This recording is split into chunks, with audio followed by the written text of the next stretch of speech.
On a Tuesday afternoon in Arizona, 317 soldiers watched a colonel raise his hand and a captain end his career before it landed. That moment has been described in three separate military reports.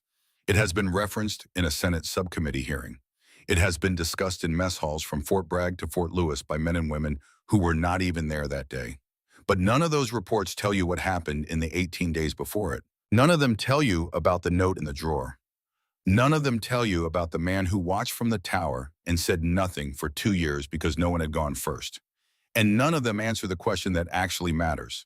Not what she did, but what the rest of them didn't do while they were waiting for someone else to move. This is that story. By the time it's done, you'll understand something about the way power works inside closed systems. You'll understand why the Army's response to what happened that Tuesday frightened more people inside the military than the colonel's raised hand ever could.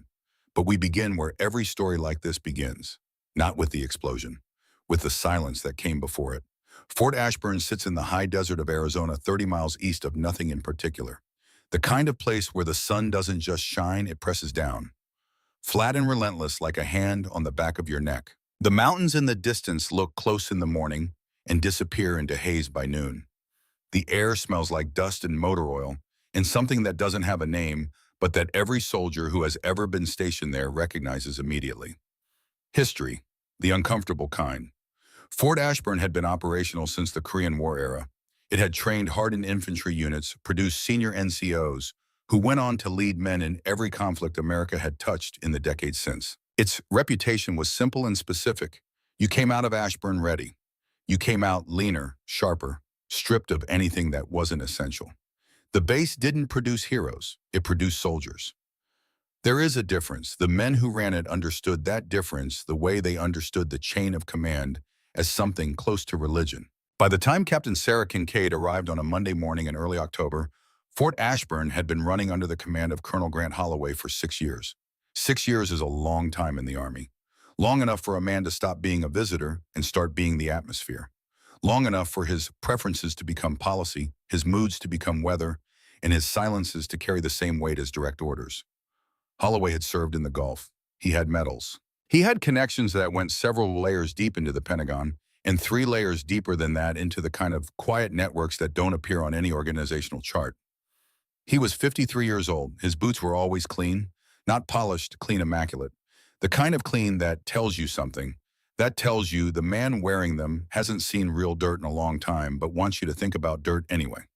He stood 6'2", ice blue eyes that didn't blink so much as recalibrate.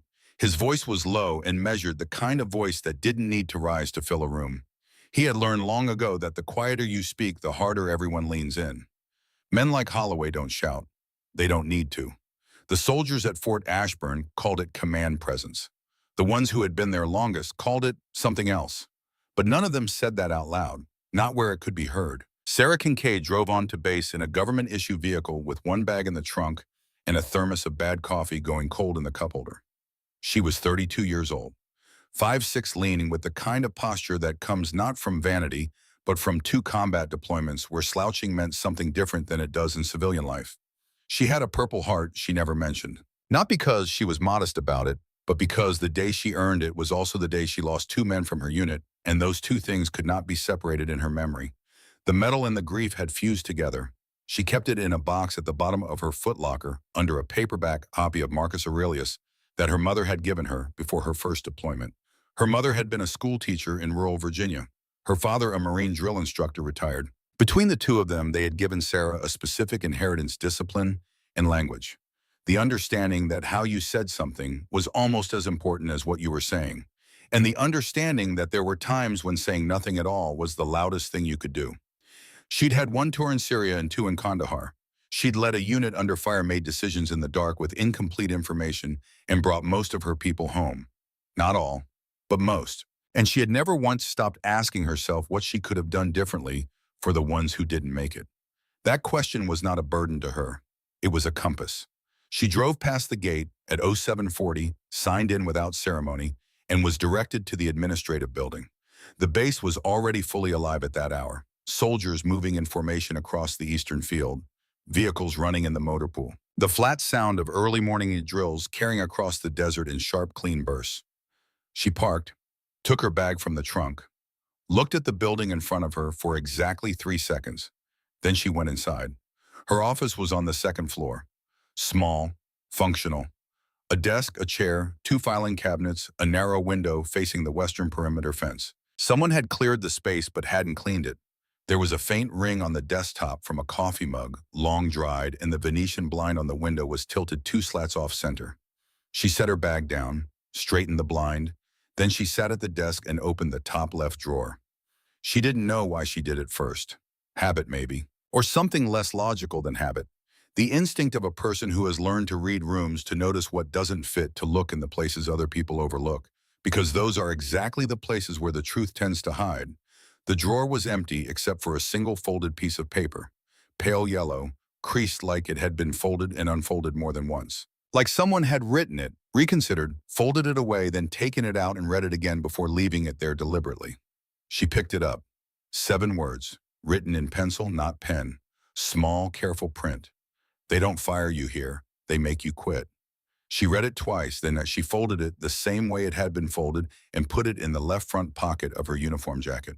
She did not mention it to anyone. She had her first meeting in 40 minutes. The officer orientation briefing was held in a room on the ground floor that smelled like recycled air and old decisions. 8 officers present, ranging from lieutenant to major. Colonel Grant Holloway arrived 90 seconds before the briefing was scheduled to begin, which was, she would later understand, his way of being on time. He sat at the head of the table and opened a folder he already knew the contents of, because men like Holloway do not walk into rooms unprepared. He did not look up when Sara entered. She took a seat 3 chairs down on the left, set her notepad on the table, uncapped her pen. An aide introduced her, Captain Sara Kincaid, newly assigned 2 combat deployments, transitioning from a training command role. Holloway turned a page in his folder. Then, just loud enough for the room to hear, just quiet enough to be deniable, another soft promotion. The phrase landed in the room the way a stone lands on ice. Everyone felt the impact. No one acknowledged it. Sara did not move, did not blink. She looked at the side of Holloway's face and waited with the patience of someone who had sat in worse silence, in worse places, until he finally turned and met her eyes. She held his gaze for 2 full seconds. Then she looked back at her notepad and wrote the date at the top of the page. That was the beginning, not with orders, not with a formal declaration of intent. Just a man who hadn't bothered to look up and a woman who made him look anyway. Staff Sergeant Cal Whitmore stood at the back of the room near the door. He was 41 years old, built like a man who had spent 15 years carrying things that were heavier than they should have been, not just physically. His face was the kind of face that people described as unreadable, which wasn't accurate. It was readable. Most people just didn't know the language. He had been at Fort Ashburn for 3 years. He had watched 4 officers come and go in that time for various reasons through various exits. He watched Sara Kincaid write the date at the top of her notepad, and he filed something away in a place that had no name, but that 15 years of service had made very reliable. He would wait. The next 3 days were ordinary in the way that first days somewhere new are always ordinary. Sara learned the base. She walked the perimeter. She introduced herself to the unit she was commanding, 41 soldiers ranging from 19 to 34, from different states, different backgrounds, different reasons for being in uniform. She learned their names not from a list, but from conversations, from asking where they were from, what they were good at, what was giving them trouble. Private Garrett Lund was the youngest, 19 years old, from a small town in rural Ohio. He still had the look of someone who hadn't fully grown into his uniform, not because the uniform didn't fit, but because the weight of it still surprised him sometimes. He worked hard, he didn't complain, but there was a wariness in him that Sara recognized immediately. The wariness of someone who had grown up around authority that didn't always deserve the respect it demanded. She didn't push him, she let him observe. She knew that the way a new commander treats the smallest, most vulnerable member of a unit tells the rest of the unit everything they need to know. On the 4th day, Sara ran the numbers. She had been handed a unit with solid fundamentals and a supply chain that was consistently 2 to 3 days behind. Training cycles that didn't match stated objectives. Promotion timelines that were technically within regulation but practically slower than they should have been, specifically for 2 enlisted soldiers who had been passed over once each for reasons that weren't documented clearly. None of it was dramatic. None of it was provable in a single conversation. It was the administrative equivalent of water damage. You don't always see where the leak is. You just see the stain on the wall and understand that something has been wrong for longer than it looks. She filed the observations and kept moving. On the fifth day, she submitted her first briefing memo. Standard format. Intel on supply inconsistencies affecting readiness for the Southern Training Corridor. Clean direct sourced. 24 hours later, the memo reappeared in the distribution chain under Holloway's name. Her language, her sourcing, her analysis, his signature. Not credited to her, not revised with new input, just taken. She read it a second time to make sure she hadn't misunderstood. She hadn't. She put the printout in a folder, labeled it, and locked it in the bottom right drawer of her desk. On the sixth evening, Sara did something she had not done since before her second deployment to Kandahar. She pulled out a piece of paper and began writing a letter to her mother. She got 3 paragraphs in before she stopped, read what she'd written, folded the paper in half, put it in her jacket pocket alongside the yellow note. She didn't send it, not because she had nothing to say, but because she didn't yet know how the story would end. And she had a rule inherited from her mother that you don't finish a sentence until you know where it's going. She turned off the light, lay in the dark, thought about 7 words written in pencil by a man whose name she didn't yet know. On the 8th day, she found out who had written them. She was reviewing personnel files for context on her unit's history, working backward through assignment records when she found the gap. The officer who had held her position before her. Captain James Orland, 2 combat tours commendations from 2 different commanding generals, an evaluation record that was consistently in the top 10% of his peer group, right up until he was assigned to Fort Ashburn. The last 18 months of his service record at this base told a different story. Performance evaluations that used words like inconsistent and resistant to command culture. A note about interpersonal friction with senior leadership. A formal counseling record that was light on specifics. Then a voluntary transfer request. Approved in 48 hours. No pushback, no retention effort. Just a signature and a date. And the end of what had been an exceptional military career trajectory redirected into an administrative posting where the weather was gray 9 months of the year. Twist 1. Sara sat with that file for a long time. She thought about the gap between who James Orland had been according to every record from before Fort Ashburn and who the paperwork said he had become in the 18 months after he arrived. She thought about how long it takes a man who has survived 2 combat deployments to be reduced to paperwork. She thought about what that requires. Not a sudden attack, not a dramatic confrontation. Something slower, more patient, more deliberate. She opened her desk drawer, took out the yellow note, read it again. They don't fire you here, they make you quit.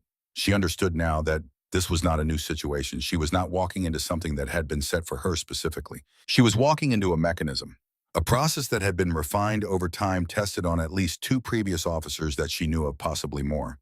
The question was not what Holloway was doing. The question was whether she was going to let him do it. She folded the note, put it back, closed the drawer. The next morning, Sara attended the weekly officer briefing. She delivered her unit sitrep with precision supply inconsistencies in the Southern Corridor, 3 specific items with source documentation, 2 operational recommendations. Clean brief, actionable. Holloway let her get through 2/3 of it. Then he waved one hand toward the table like he was dismissing something that had flown too close to his coffee. We'll stay with the standard process. This isn't the place for micromanagement from junior officers. The room went quiet. Not the quiet of people who hadn't heard. The quiet of people who had heard everything. Sara was not a junior officer. She was a captain with a defined role in the command chain, presenting a unit briefing that was explicitly part of her job description. The word junior was not a mistake. It was a precision strike, small enough to deny, accurate enough to land. She nodded once, sat down. Around the table, people found places to look that weren't her face. A few studied their notes with sudden intensity. Major Preston Webb, seated to her left, wrote something in his notebook and did not look up. She filed this too. Later in the mess hall, she walked past a table of lieutenants, heard 2 words before she was out of earshot. Watch yourself. She didn't break stride. On day 12, Cal Whitmore first acknowledged her directly. It wasn't a conversation exactly. He passed her in the corridor outside the motor pool at 1830 when most of the building was empty. He stopped. She stopped. He looked at her with those unreadable eyes that were in fact entirely readable to someone who knew the language. He said, "I've been here 3 years." She said, "I know." He said, "I remember the officer before you." She held his gaze and let the silence work. He nodded once, the way men do when they've decided something they aren't ready to say yet, and walked on. She watched him go. She understood that what had just happened was not a small thing. A man who had seen what this place does to people, who had chosen silence for 3 years, had just decided to mark her on some private ledger, not as another casualty in progress, as something else. She didn't know yet what he knew, but she knew he knew something, and she knew he was deciding whether she was worth the risk of telling it. On day 15, Holloway made his next move. It arrived with no announcement, no official paperwork prepared in advance, no warning to the affected unit. At 0600, a training officer appeared at Sara's unit area and informed them that they were scheduled for an unannounced endurance assessment. Full kit, full weight, beginning in 45 minutes. No other unit on the base was called. Twist 2. The message was clean and clear, the way Holloway's moves always were. Deniable at the surface, unmistakable underneath. He wanted them on the ground under pressure in front of an audience. He wanted a public accounting. He wanted the kind of failure that couldn't be argued with bodies on a field, a unit that had broken a captain who hadn't prepared her people. A camera crew from the base training division materialized near the observation tower at 0615 like they had been told exactly where to stand. There was no pretending this was standard. Sara was informed at 0607 she had 38 minutes. She walked out to her unit. 41 soldiers reading the situation in real time. The sudden assembly, the kit order, the absence of any other unit on the field. Private Garrett Lund was the youngest person standing at that line. He was there with his Kevlar tight and his rifle slung and his hands not quite steady at his sides. He looked at Sara when she walked up, not with resentment, not with fear, with the question all of them were asking without words. Sara stopped in front of the formation, looked down the line, looked at each face long enough to let them know she saw them. Lund said it first because he was 19, and sometimes 19 says the thing that 35 knows better than to say out loud. You don't have to run with us, ma'am. He meant it as an offering. She understood that. He was giving her an exit, a way to stand at the side and supervise, which was technically within her authority, which no one could formally criticize. She clipped her helmet, slung her rifle, looked at him with something that wasn't quite a smile, but was in the neighborhood. If they want to see me break, she said, they'll have to watch me run first. She stepped to the front of the line, and they ran. What happened next is documented in the base training logs, though the logs are careful not to emphasize it. Sara Kincaid's unit completed the full endurance circuit, 3 miles of variable terrain with full combat load and including a vehicle extract simulation and 2 obstacle crossings in the second fastest time ever recorded for a unit of their size at Fort Ashburn. First place. Not close to failing. First. Every soldier finished. Not one fell out. At the top of the observation tower, Colonel Grant Holloway stood with a clipboard he wasn't writing on. His hands had closed around it in a way that suggested pressure being applied to something that couldn't push back. He did not come down from the tower. That evening, Sara returned to her office to find a piece of paper slid under the door while she was out. No name, no rank. 5 words in handwriting she didn't recognize. He's losing face. Be ready. She looked at it for a long moment. She did not know who had sent it, not yet, but she understood what it meant. The public failure of the endurance test was not the end of Holloway's campaign. It was the end of the public phase. Whatever came next would be harder to see and harder to name. She put the note in the same folder as the stolen memo, locked the drawer, sat in the quiet of her office as the Arizona evening settled in. The light through the narrow window went from gold to the flat gray of dusk. She thought about what a man like Holloway does when the first plan fails. He doesn't retreat. He recalibrates. He moves the pressure to places where it's harder to document and harder to resist. She didn't have to wait long to find out she was right. The second phase of a campaign is always quieter than the first. That's what people don't understand about the way men like Grant Holloway operate. The first move is designed to be seen. It sets the terms, declares the intent, tells everyone watching what kind of fight this is going to be. The endurance test had been a public statement. It had failed. So the second phase arrived without cameras, without anything that could be pointed to from across a room and named. It came as paperwork, as delays, as the kind of friction that looks from the outside like nothing in particular. The first thing Sara noticed was the supply chain. Her unit had been operating with a 2 to 3 day lag on standard resupply since she arrived. She had documented this in her first briefing memo, the one that had later reappeared under Holloway's name. She had not made an issue of it publicly, understanding that some delays were institutional and not personal. But by the end of the 3rd week, the lag had stretched to 5 days on ammunition for scheduled qualifications and 7 days on 3 specific equipment items her unit needed for an upcoming training rotation. She submitted the requests again, properly formatted, through the correct channels. They were logged, acknowledged, and processed at a pace that communicated something specific to anyone who understood the language of administrative systems. Someone with authority over those channels had adjusted the priority level. Not canceled that would leave a clear record, just slowed. Just enough to affect readiness without creating a paper trail that could be followed back to a single decision. She documented everything. Quietly, folder in the bottom right drawer. The second thing was the training schedule. A joint exercise that Sara's unit had been preparing for over 2 weeks coordination drill with the vehicle company specific scenario parameters. 3 days of setup work was canceled 48 hours before it was scheduled to begin. The reason given was a facility scheduling conflict. She checked the facility log. There was no conflict. The space had simply been reassigned to a unit that had not been on the calendar 3 days earlier. She noted the date. The unit that had taken the slot, the timestamp on the reassignment, added it to the folder. The third and most precise strike was the promotion block. Corporal Dennis Hogue and Specialist Marcus Trent were two of the strongest soldiers in her unit. Both had been recommended for promotion the cycle before her arrival. Both had been passed over with documentation that was technically within regulation, but thin in a way that suggested it had been written to satisfy the minimum standard of justification rather than reflect actual evaluation. Sara had submitted updated assessments for both men properly timed for the current cycle. She learned through a casual mention from another officer, not through any official communication, that neither name was going to advance this cycle either. No formal rejection. No timeline. The promotions had simply not appeared on any list. She looked at Hogue and Trent during training one morning and thought about how long a person can keep working with full effort inside a system that has decided not to recognize it. She knew the answer. She had lived adjacent to it in other forms. Not forever, but longer than most people would believe possible if they still had something worth holding on to. She intended to make sure they did. On the 4th day of the 3rd week, Holloway did something that crossed a different kind of line. Sara was reviewing maintenance reports in her office when Private Garrett Lund knocked on her door. He was holding a training schedule printout with the expression of someone who has been handed a live wire and told to figure out where to set it down.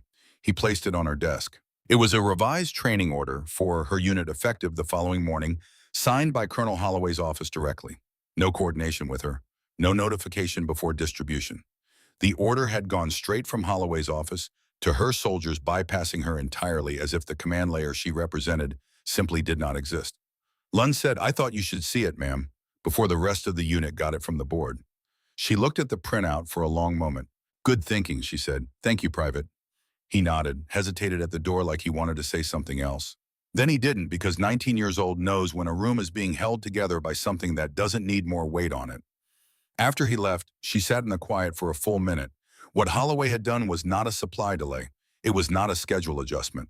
It was a direct incursion into her command authority, an announcement delivered not to her but through her soldiers that she was not a functioning element of the chain of command at Fort Ashburn, that her position existed on paper but not in practice. She understood the geometry. An immediate loud reaction would make her look reactive, emotional, unable to manage the friction of command without escalation. She picked up her pen, wrote 3 lines, dated them, put the printout in the folder. Then she made 2 phone calls, both routine, both administrative, that positioned 2 specific conversations she needed to have within context that would not attract attention. She was not retreating. She was reading the terrain. The motor pool at Fort Ashburn was on the western edge of the base, far enough from the main compound that at 2100 it was quiet in a way that most of the base wasn't. The lights in the vehicle bays cast a particular yellow that made the shadows sharp. Engines ticked as they cooled. Cal Whitmore was sitting on a concrete divider between 2 vehicle bays, drinking coffee from a thermos that had seen better decades. He did not appear to be waiting for Sara. He appeared to be simply present in the way that men who have spent 15 years in the Army learn to occupy spaces without requiring those spaces to mean anything in particular. She had come to review a discrepancy in a vehicle maintenance log. He was there. They were both there. He poured a second cup from the thermos and held it out without being asked. She took it. They stood in the yellow light for a moment. Somewhere outside, a vehicle moved on the perimeter road, and the sound of it drifted in and faded. He said, "You found the note." It was not a question. She looked at him. Orland left it. "Yes." "You knew him." Whitmore looked at the far wall of the bay. "Not well enough." He turned the thermos cap in his hand. "He was a good officer, the kind that does the job right and trusts that doing the job right is enough." She waited. He said it wasn't enough. She kept waiting. Twist 3. He looked at his hands, at something she couldn't see from where she stood.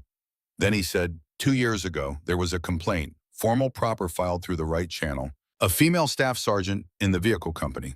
What she described was a pattern of conduct from a senior NCO that Holloway had already been informed about twice through informal channels and done nothing about. Sara said nothing. She put it in writing, Whitmore said, filed it the right way. It went up the chain. It reached Holloway's office. He paused. 3 days later, she was told the matter had been reviewed and resolved. She received a copy of a signed disposition document. All the right language, all the correct formatting. He looked up. I was in that office when he signed it, not because I was supposed to be there.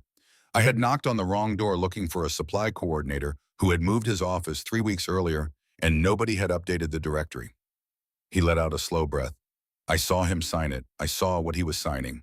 I knew what it was. I had seen the original complaint, and what he signed was not a resolution. It was a closed case summary for a complaint that had never been investigated. The yellow light held steady. He said, I had my phone in my hand. I'd been looking at a message from my daughter about something I don't remember what, and I took a photo of it through the gap in the door, him signing that document. The document itself visible enough to read the header. Sara put the coffee down on the divider. It's still there, he said. Backed up, has been for 2 years. She looked at him directly. Why are you telling me this now? He met her eyes. There was something in his face. She recognized the particular kind of exhaustion that comes not from carrying something too long, but from waiting too long to put it down. Because I've been waiting for someone to go first, he said, and I think you're going to go first. She held his gaze for a moment. You think right, she said. He nodded, screwed the cap back onto the thermos, stood, walked out of the bay toward the base without looking back. Sara stood in the yellow light for another minute. She thought about a female staff sergeant whose written complaint had been erased with a forged signature, who had probably spent 2 years trying to make sense of a system that told her it heard her while making sure she would never be heard.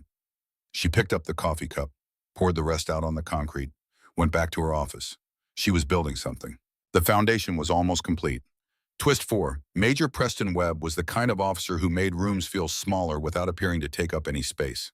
He was medium height, medium build, with the kind of face that didn't make strong impressions at first meeting. He listened to everything and responded selectively. Sara had read him in her first 2 weeks as cautious, non-committal. The kind of officer who survives long postings by keeping his head below the line, where decisions create enemies. She had been partly right and entirely wrong about what it meant. He found her on a Wednesday afternoon in the narrow corridor behind the administrative annex that connected the building to the parking area. Nobody used that corridor for anything other than cutting 100 feet off the walk between buildings. That was, she understood, immediately the point. He fell into step beside her without greeting. He said, I've been putting something together for 9 months. She adjusted her pace to match his. Holloway, she said, patterns of conduct, administrative record manipulation, documented instances where formal processes produced outcomes that the underlying records do not support. He kept his eyes forward. 9 months of it, organized, sourced, formatted for review by the Inspector General's office. She said, why haven't you submitted it?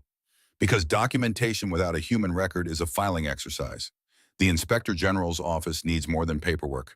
They need someone who was there, someone who can sit across from a colonel from the Pentagon and say, this is what I witnessed, and I am not going to qualify it. Someone who has already demonstrated they won't back down. He glanced at her once. I've been waiting for that person for 9 months. She let the information settle. She thought about what it meant, that she had walked into Fort Ashburn believing she was the first person to see clearly what was happening. Instead, she had walked into a case that was already half built, a foundation laid carefully, quietly by people who understood the stakes and had been waiting for the right moment. She had not started this fire. She was the moment when it became impossible to keep it contained. Webb said, I need you to understand something. I'm not asking you to take on additional risk. The risk is already yours. What I'm telling you is that you're not standing in it alone. She said, it's going to reach the level it needs to reach soon. He said, I know. They reached the end of the corridor, stepped out into the afternoon. He walked left, she walked right. Neither looked back. She found out about Owen Farrell on a Thursday morning. Twist 5. Farrell was a first lieutenant, 26 years old, 3 years into his commission. He had come to Fort Ashburn the previous spring. Competent, not exceptional, but solid. He followed procedure, met deadlines, never created problems that someone else had to solve. Sara had trusted him with scheduling information that touched the unit's internal planning. Not sensitive, not classified, just logistics. She found out because of a clerical routing error, a copy of an internal communication arrived in her inbox that had not been intended for her. The communication was brief and administrative in appearance, but its timing combined with a specific reference to a scheduling detail she had discussed only with Farrell 2 days earlier made its implications unmistakable. Farrell had been feeding Holloway information. She read the document twice, set it face down on her desk, sat with what she was feeling for exactly the time it took to understand it. She pulled his record and read it the way she read everything, not for what it said, but for what it implied. And there it was 14 months back. A personnel notation, vague but present. The kind that gets attached to a file when something has happened that was resolved without formal proceedings, meaning someone with authority had decided the proceedings were not going to happen in exchange for something unrecorded. She understood. Holloway had found a pressure point and pressed it. Farrell was not reporting because he disliked Sara or believed in Holloway or had made a choice that reflected his character. He was reporting because a man with authority over his career had found something and used it. The betrayal was not personal, it was structural, which in some ways made it worse, and in other ways made it something she could work with. She did not confront Farrell. She did not remove his access. She made two precise adjustments to what she shared with him, directly small enough not to signal anything exact enough to matter. She routed one specific category of planning information through a different channel, and she left one piece of information exactly where it was real enough to seem genuine timed in a way that would tell her things she needed to know about Holloway's planning cycle. She had just turned a liability into an instrument. She did not feel good about it. She noted that she did not feel good about it. She went back to work. The night before the live fire exercise, Sara was alone in her office at 22:30. The base was quiet in the human sense. People in their bunks, in their own silences, in whatever interior space soldiers occupy when the operational day is done. She opened her desk drawer. She took out the yellow note, 7 words pencil on pale yellow paper.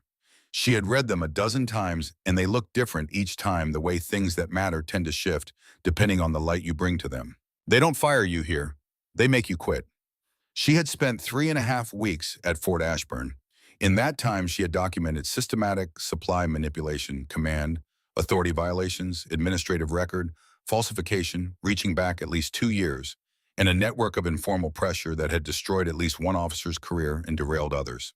She had identified 2 allies she hadn't expected and mapped a betrayal she hadn't looked for. She had run 3 miles in full combat kit in front of a base assembled to watch her fail, and she had come back first. She had done everything right. The thought arrived quietly, without drama, the way true things usually arrive when a person is tired enough and alone enough to let them in without defenses. She had done everything right, and so had James Orland. Orland had 2 combat tours, commendations from 2 generals, a record in the top 10% of his peer group. He had arrived at Fort Ashburn as she had arrived. He had seen what she had seen.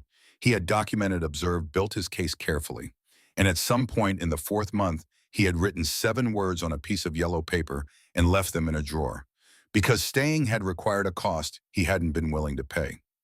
She thought about the men in her unit, about Garrett Lunn, who had offered her a way out at the start line because he understood at 19 that the pressure being applied was not right. About Cal Whitmore, who had carried a photograph for 2 years waiting for someone to go first. About Preston Webb, who had spent 9 months building a case in a corridor office with no certainty that the person he was building it for would ever arrive. What if doing the right thing isn't enough this time? The thought was not self-pity.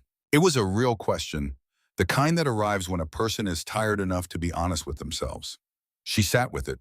She did not resolve. It did not talk herself into false confidence. She let it occupy the room with her real and specific the way a good officer lets a threat assessment sit without flinching it away. Then she picked up the note, folded it, put it back in her left breast pocket where it had been since the first day, turned off the desk lamp, went to her bunk. She did not sleep easily, but she slept. The live fire exercise was scheduled for 0800. At 0750, Sara's unit was assembled at the primary training field. Full kit, live ammunition in the designated configuration. 41 soldiers properly positioned, properly briefed, ready in every technical sense of the word. The exercise parameters had been distributed 48 hours in advance. Sara had reviewed them and identified one area where the initial formation created a vulnerability on the left flank that standard doctrine would address with a repositioning. At 0803, she assessed the formation, confirmed the vulnerability, and issued the order. Clear, specific, properly communicated. At 0807, Colonel Grant Holloway stepped onto the edge of the training field. He was not scheduled to be there. His presence was not on any briefing sheet or coordination document. He had simply appeared the way men who believe a space belongs to them tend to appear in it without invitation, because the concept of announcement implies that someone else has authority over the space. He stood at the field's edge for a moment. Then he walked forward. His voice, when it came, was the voice she had heard in the orientation briefing, low measured, designed to carry. But there was something different in it now, a pressure behind the control. The sound of something that had been managed for a long time and was beginning to exceed its management. "Captain Kincaid," she turned, "who gave you the authority to override my formation?" The field went quiet in the specific way that fields go quiet when every person on them understands that what is happening is not about the exercise anymore. It was the quiet of 317 soldiers reading a situation in real time and carefully deciding where to put their eyes. She said, "Sir, I observed a vulnerability on the left flank and applied the standard repositioning protocol. Per doctrine." He began walking toward her. "That is not your call." She stood where she was, feet at shoulder width, weight centered, the way a person stands when they are not planning to move. "Sir, the repositioning is within unit commander authority under—" "I am not interested," he said, "in what you think your authority covers." He was close now. Closer than the space between officers during a field exchange. Closer than regulations defined as appropriate.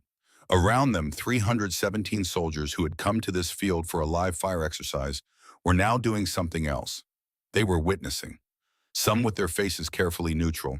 Some watching directly because they were young enough not to have learned yet that in situations like this, it costs something to look. Holloway's voice dropped lower.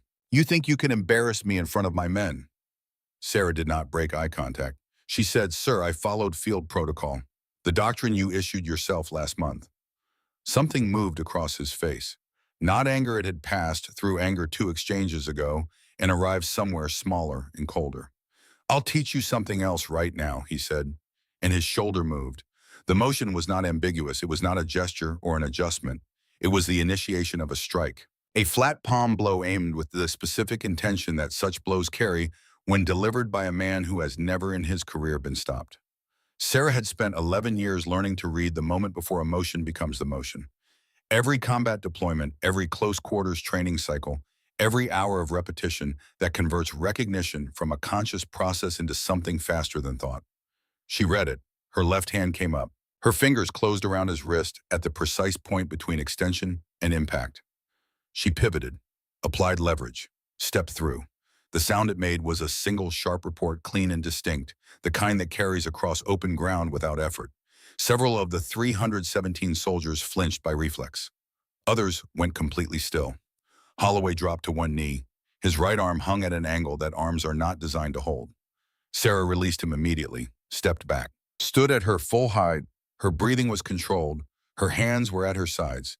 She looked at the man kneeling in the dirt in front of her in his immaculate uniform with his perfect boots, with his 18 days of precisely engineered pressure, and she let the moment be what it was without adding anything to it. "You will never raise your hand to me again," she said. Her voice was the same volume it had been for the entire exchange. From the edge of the field, a medic was already moving, calling for backup. The professional machinery of response engaging with the automatic efficiency of a system that knows exactly what to do with a physical injury, even when it has no protocol for what produced one. Holloway did not speak. His face had gone pale in the specific way that faces go pale when the body is managing more information than the mind is prepared to process. Sara turned. She looked down the formation. At each face turned toward her.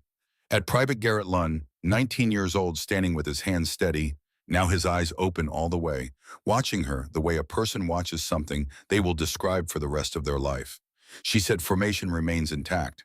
And it did, because what had just happened on this field was not the end of anything.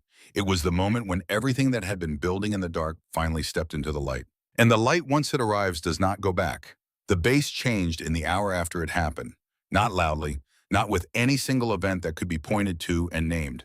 It changed the way weather changes gradually, then all at once, in a way that makes you realize the conditions had been building long before you noticed the sky. Within 20 minutes of the medic reaching Holloway on the field, the drill had been called.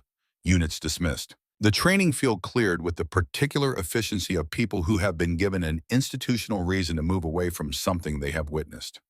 By noon, Fort Ashburn was operating at its normal rhythm, but the normal rhythm was doing something different than it had done the morning before. It was carrying information, not rumors exactly. The men and women walking the base that afternoon were not speculating. 317 of them had been there. They had seen it with a clarity that left no room for interpretation. What they were doing was something quieter and more consequential than rumor. They were deciding what it meant. They were measuring what they had seen against everything they already knew and had never said, and they were arriving at conclusions that the institutional language of Fort Ashburn had no official category for. The whispers moved through the mess hall and the barracks quarters and the vehicle bays with the velocity of something that has been held back for a long time and has finally found the open space it needed. "Did you see it?" He raised his hand. She didn't move. Not 1 second. "Did she really break it?" She said, "Formation remains intact," and they did. Every one of them. Private Garrett Lund sat in the barracks that evening with 3 other soldiers from his unit. Nobody was talking much. At some point, he said quietly to no one in particular, "She didn't flinch." The other 3 nodded. That was the whole of the conversation. It was enough. It was, in fact, everything. In the base hospital, Colonel Grant Holloway's radius was confirmed fractured. His lawyer arrived by evening. The statement released through counsel described the incident as unprovoked and characterized the preceding weeks in language that belonged to a different story than the one 317 people had witnessed. The statement used the words career assassination. It used the phrase command culture under attack. It was precisely worded, and it landed on Fort Ashburn like a stone dropped into still water. The ripples were not what Holloway's counsel had anticipated. Within 48 hours, veterans networks that monitored military affairs had picked up fragments of the story. The phrase that began circulating the snap heard round the base had not come from any official source. It had come from somewhere inside Fort Ashburn, from someone who understood exactly how those words would travel. Anonymous, unsourced, accurate. Sara read the anonymous note she had received after the endurance test. "He's losing face. Be ready," one final time in her office on the second night. She had wondered in the weeks since she received it who had written it. Now she understood whoever had slid it under her door had known long before she did that this moment was coming. Someone who had been watching Holloway long enough to read the signs. Someone who had seen this before and knew what it built toward. She put the note in her folder alongside everything else. Evidence. All of it, in its own way. She was placed on temporary administrative suspension within 36 hours. Not disciplinary administrative. She retained her rank, her clearance, her standing. The institution was not yet prepared to make a formal determination, which meant it was not yet certain what the determination would need to be. That uncertainty was information. She knew how to read it. On the 3rd day, she was called to the administrative wing. The room they put her in was built for exactly this purpose. Fluorescent lighting, a table slightly too large for the number of people who would ever sit at it, a screen on one wall, the faint smell of recycled air, and the particular silence of a space that has heard too many difficult conversations and absorbed none of them. Colonel Felix Brennan was already seated when she arrived. 51 years old, Pentagon posture, the kind of face that had processed a great deal of information over a long career and decided that expressions were a resource to be conserved. He had flown in from Washington the previous evening. He gestured to the chair across from him without standing. She sat. On the screen behind him, footage was running on a loop. 3 simultaneous angles. Drone feed from above the training field. Helmet camera from a soldier in the forward position. Fixed surveillance camera from the north observation tower. All 3 showing the same 45 seconds from different perspectives. The same shoulder movement. The same wrist. The same single clean sound. The same man on one knee. Brennan let it run for a moment. Then he paused it. He said, "Colonel Holloway's radius is fractured in 2 places. He has requested formal proceedings." Sara said, "He's entitled to request them." Brennan said, "He has also alleged that you acted without provocation and outside the bounds of appropriate force." Sara said, "The footage is on the screen." Something moved behind Brennan's eyes that was not quite agreement and not quite the opposite of it. He said, "Why didn't you de-escalate?" She had known the question was coming since the moment she walked into the room. She said, "I did. I stopped the strike before it landed. Minimum force, maximum control. De-escalation means preventing the harm from occurring. The harm was prevented." Brennan was quiet for a moment. He said, "You broke a superior officer's arm." She said, "I stopped a superior officer's hand." He looked at her for 3 full seconds, then at the paused footage, then back. He said, "You should know that 31 formal complaints against Colonel Holloway have been submitted to this office in the past 72 hours. Some are new, some are not." He slid a folder toward her. She opened it. Inside were printed statements, some signed, some anonymized, some brief, some several pages. All of them describing in the specific and concrete language of people who have decided they are no longer going to be careful about what they say, a pattern of conduct at Fort Ashburn that extended across multiple years and multiple targets. The same mechanism she had experienced applied to other people in other configurations consistently over time. Not an improvisation, a system. She closed the folder. Brennan reached into his briefcase and placed a second document on the table. Twist 6, he said, "There is something you need to understand about the situation you walked into when you arrived at Fort Ashburn." She waited. He said, "The Office of the Inspector General opened a preliminary inquiry into conduct at this installation 7 months before you received your assignment orders." The room was very quiet. He said, "We had indications, anonymous submissions through the IG hotline, 2 of them detailed enough to warrant a preliminary review. We had begun building a documented record through institutional channels. What we did not have 7 months ago was a person who was there, present, willing to stand in front of a formal proceeding and say, 'This is what I witnessed, and I am not going to qualify it.'" He held her gaze. "What you did on that training field was the final piece of a case that was already substantially built. You did not create this situation. You did not manufacture the evidence or organize the complaints or cause any of the conduct that produced them. You arrived at Fort Ashburn and encountered a mechanism that had been operating for years, and you declined to be processed by it." He paused. "In declining, you made it impossible for the institution to continue pretending the mechanism did not exist."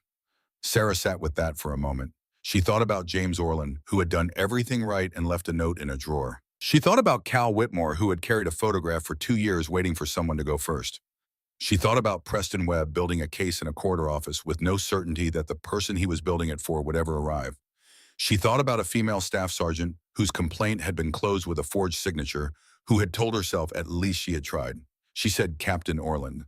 Brennan looked at her. She said, "He was here before me. His record was manipulated. He left." Brennan was quiet for a moment. Then, "His file has been flagged for review.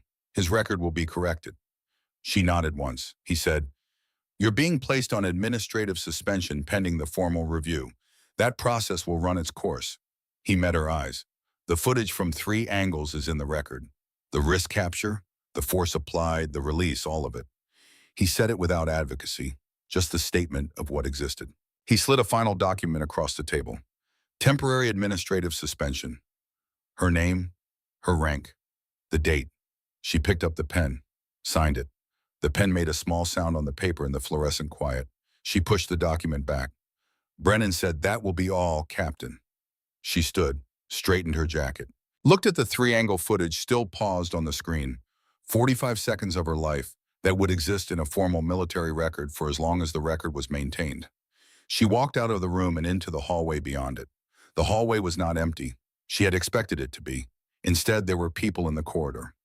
Not gathered, not assembled in any formal way, just present. Soldiers and NC who had found reasons to be in the administrative wing at this particular hour, who turned when she came through the door and did not look away.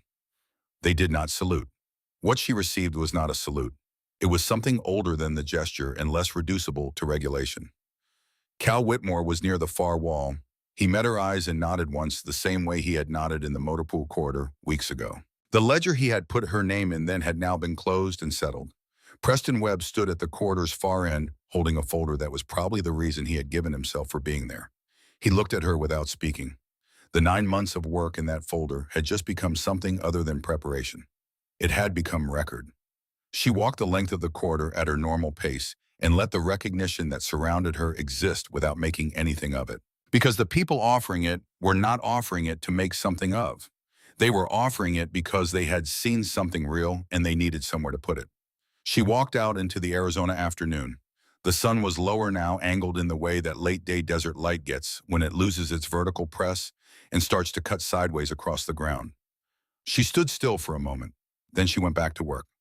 3 days later, Brigadier General Curtis Vance arrived from Army HQ. He was a contained man, Polished in the way that senior officers who have survived multiple administrations become polished not from vanity, but from the understanding that a surface that gives nothing away is a strategic asset.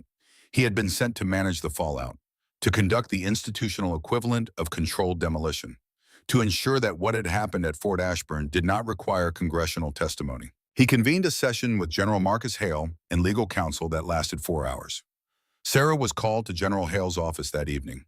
Vance was already there when she arrived. He did not offer her a seat. He stood near the window with his arms at his sides and his face in the configuration that communicates that the decision has already been made, and this meeting is the notification. He said, "Captain Kincaid, you've made quite a name for yourself." She said, "I didn't ask to." He said, "No." He looked at her for a moment. "But here we are. Journalists are making inquiries. A senator from the Armed Services Committee has submitted a formal request for information. Veterans organizations are coordinating statements of support, and you have become, in the span of 5 days, the face of a conversation this institution was not prepared to have publicly." She waited. He said, "Captains don't lead movements. They execute orders within a command structure." She looked at him without blinking. She said, "Neither does covering for a pattern of abuse that was documented and buried for years." The room absorbed that statement the way institutional rooms absorb everything, by not reacting outwardly. But General Hale, seated behind his desk, shifted almost imperceptibly. The movement of a man who has just heard something, said aloud that he had been thinking for longer than he would admit. Vance was quiet for a moment. Then he said, "You're being reassigned to Westfield Command. The public framing will be a promotion. The paperwork will reflect it accurately." She raised an eyebrow slightly. She said, "You're not containing this, you're amplifying it." He said nothing. She held his gaze. "Then where specifically at Westfield Command?" He looked at her and said, "The Western Region Inspector General's office." Twist 7, she let that land. The Western Region Inspector General's office at Westfield Command was not a ceremonial posting. It was not a quiet corner where uncomfortable officers were sent to process paperwork until retirement became the institutional solution. It was the office responsible for oversight of every installation in the Western United States. Every base, every command structure, every pattern of conduct that fell within its geographic jurisdiction, including every installation where Grant Holloway had served in his 15-year career, including Fort Ashburn, including whatever had been allowed to persist in the years before anyone had gone first. She was not being removed from the field. She was being given the field. Vance turned toward the door. He paused in the doorway without turning back. He said, "Be careful what you build with the access you've been given, Captain." She said, "Yes, sir." He walked out. His footsteps diminished down the corridor and were gone. She stood in General Hale's office. Hale looked at her from behind his desk with the expression of a man who has just watched something historic occur in a room that will not be recorded in any official account of the day. She said, "Thank you, sir." She walked out into the corridor and toward the work that was waiting. She had 2 days before her transfer orders were effective. She used them precisely. She completed every required administrative step. She filed every piece of documentation. She ensured that her unit's operational records were in full order. Corporal Dennis Hogue and Specialist Marcus Trent, the 2 soldiers whose promotions had been quietly blocked, were formally re-entered into the correct cycle, with her written endorsement attached and her direct notation explaining the circumstances of the prior delays. She made sure that notation would survive her departure and arrive where it needed to go. On the morning of the 2nd day, she wrote up her full assessment of Lieutenant Owen Farrell. Not a condemnation, an accurate account. His record showed coercion-documented pressure from a superior officer leveraging a prior personnel matter to compel cooperation. She submitted it alongside the broader file with a clear recommendation Farrell was not the problem. He was evidence of the problem. The distinction mattered. Evidence could be used. Evidence could point toward the architecture of what had been done and who had done it and how far back it went. She submitted it the same morning and did not think about it again. She had given it the attention it deserved, no more and no less, and moved on. On the final evening, she went to her office. She sat at the desk, turned on the lamp, looked at the surface, the faint ring from a coffee mug, long dried, that she had noticed on her first day, and decided to leave. Evidence in its small way, that someone had been here, that the space had held a life. The top left drawer opened without sound. Inside, the yellow note sat where she had placed it back weeks ago, or close enough. She had carried it so many times it had taken on the shape of her pocket. She unfolded it now with the care of someone handling something that has done its scrum and deserves to be retired properly. 7 words, pencil on pale yellow paper. They don't fire you here, they make you quit. Orland had written this in his 4th month. She understood that now with a specificity she hadn't had 38 days ago. Not the 4th month of despair, the 4th month of clarity. The moment a person understands exactly what is happening to them and chooses to leave a warning for whoever comes next because the warning is the last act of resistance still available. He had not known anyone would come. He had left it anyway. Sometimes that is how it works. The thing you leave behind because you couldn't carry it any further turns out to be exactly what the next person needed to find. She picked up her pen. She thought for a moment about the weight of what was already written and what she was about to add. The note was what it was. What she added needed to be small enough not to unbalance it. 3 words below his 7. In her hand steady, or you can stay. She looked at it for a moment. Then she placed the note back in the drawer, face up, unfolded, positioned, so whoever opened it next would find it immediately. No ambiguity, no question of whether it was intentional. The drawer closed. She stood, straightened her jacket, turned off the lamp, picked up her bag and walked to the door. The room behind her held what it held. What mattered had already moved. Private Garrett Lund was standing at the corner where the corridor met the main base road. Not in formation, not performing any official function, simply there in the way 19-year-olds are there when they have decided something matters and have not yet learned to pretend otherwise. He did not salute. He looked at her directly the same way he had looked at her at the start line of the endurance assessment before he had offered her an exit she didn't take. His hands were steady. They had been steady on the field, and they were steady now. He said, "Ma'am." 1 word, the full weight of 38 days in it. She said, "Take care of them, Private." He straightened, not at attention, something beyond attention. The posture of a person who has been given something real to carry and intends to carry it well. She moved on. Cal Whitmore was near the entrance to the motor pool. He had his thermos. He was not drinking from it, holding it the way a man holds something familiar when the moment has grown larger than the object. She stopped. He said, "You didn't lose anyone." She thought about what that meant, about all the ways a system loses people without ever formally recording the loss, about the staff sergeant whose complaint had been erased, about Hogan Trent who had been waiting in a promotion cycle that someone had quietly jammed, about Orland who had written 7 words and left. She said, "Not on my watch." He almost smiled. It was the closest she had seen him come to it in 38 days. She said, "The photograph." He said, "Already with Brennan's office. Certified copy retained." She nodded, then Farrell. She had been waiting for someone to say that name.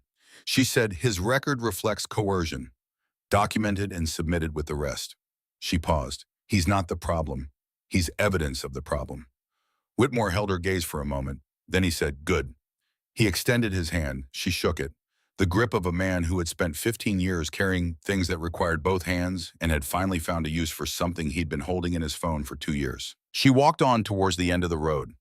Major Preston Webb was standing at the end of the walkway near the administrative building. He had left the folder somewhere in some official channel where it would now do the work 9 months of careful assembly had prepared it to do. His hands were at his sides. He said, "Westfield." She said, "Westfield."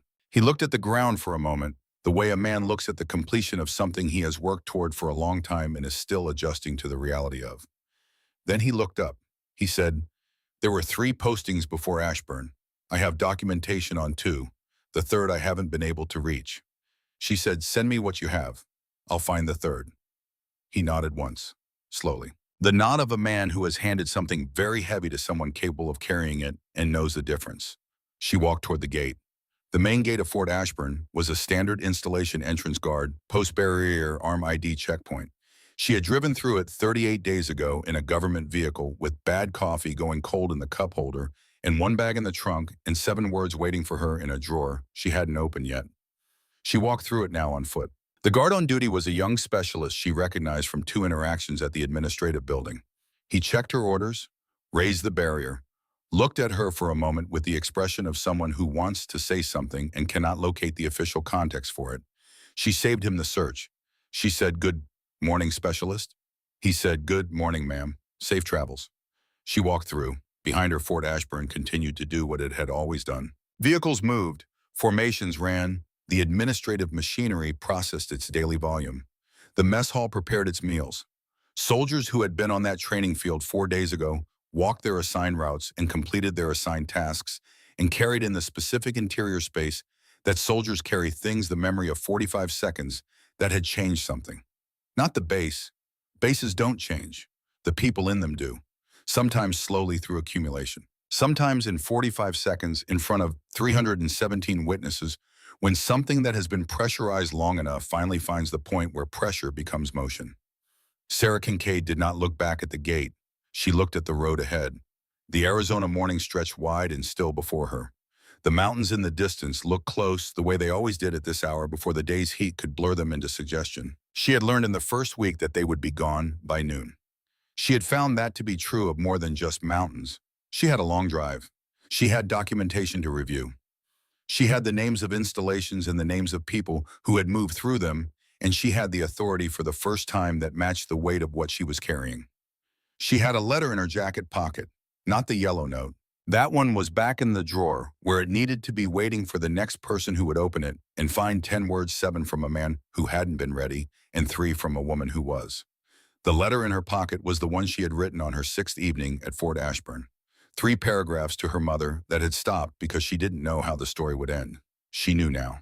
She would finish it tonight. She would tell her mother about the note in the drawer, about Orland, who had left a warning instead of nothing, about a 19-year-old private with steady hands, about a man who had carried a photograph for 2 years and finally found someone worth showing it to, about a corridor of people who had not looked away.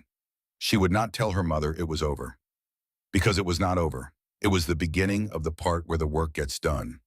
She walked toward the car. 317 soldiers saw what happened on that field. Not one of them had reported what was happening at Fort Ashburn before she arrived. Not because they didn't know, because knowing something and being the one who goes first are 2 entirely different things, and the distance between them is measured not in information but in cost. Sara Kincaid did not eliminate that cost. She paid it, and in paying it, she changed what it was worth. The question that stays with a situation like this one, the question that doesn't resolve cleanly into any official report or formal determination or subcommittee summary, is not what she did. It's what the rest of us do. While we are still watching, while we are knowing and waiting and carrying the thing we found and telling ourselves we are looking for the right moment, the right person, the right alignment of circumstances to make the costs survivable. The question is, what do we do in that space? What we leave in the drawer for the next person? Whether we stay.